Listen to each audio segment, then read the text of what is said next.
ඔව් දැන් මම ඇවිත් ඉන්නේ මාලිගාවේ වම් පැත්තෙන් පිටලා තියෙන උල්පැන්ගේ එහෙම නැත්නම් කලින්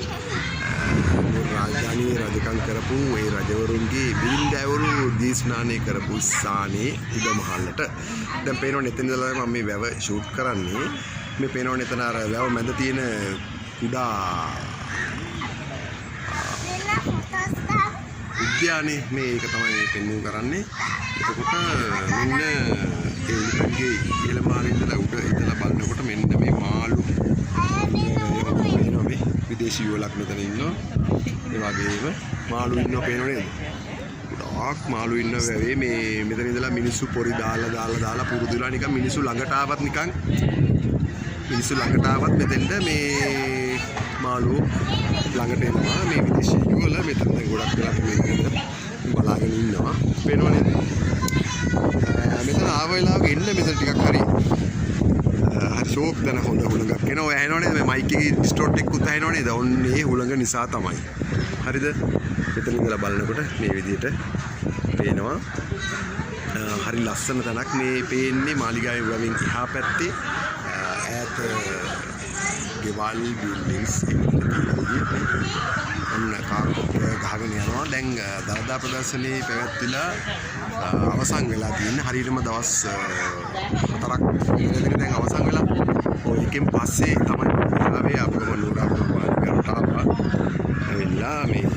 උල්පැන්ගේට මම ගොඩ කාලෙකින් මේ ස්ථානෙට ආවේ අද පොඩ්ඩක් ආවා ඉතින් මේ හරි ලස්සන තැනක් ඔයාලත් ආපු වෙලාවක මෙතෙන්ද එන්න මේ උල්පැන්ගේ අනිත් පැත්තට මම යන්න ලෑස්තිනේ මේ පෙන් ඈතින් මාලිගාව පේනව නේද ඔන්න මේ අතරින් මාලිගාව පේනවා ඊට පස්සේ මෙහෙම ඉස්සරහට යනකොට මේ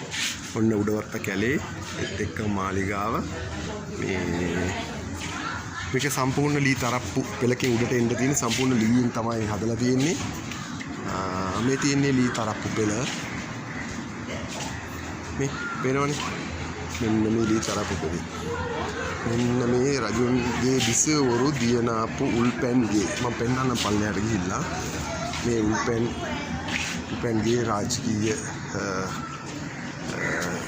දියනාපු ස්ථානේ මෙන්න මේ ස්ථානේ මේ තියෙන ඔන්න ටිකක් කරවලයි මේ වෙලාවේ පෙන්නන්න පොඩ්ඩක් අමාරුයි හැබැයි ඉතින් මේ තියෙන්නේ ඒ උල්පැන්ගේ බලන්න රජුන්ගේ බිසවරු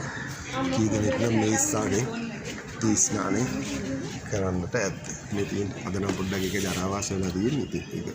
ක්ලීන් කරලා ඒ කාලේ මේ ස්ථානේ තමයි දියනෑවා කියලා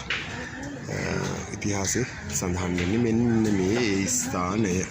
ඉතින් මේ වගේ ලස්සන වීඩියෝ එකකින් අහපව දවසක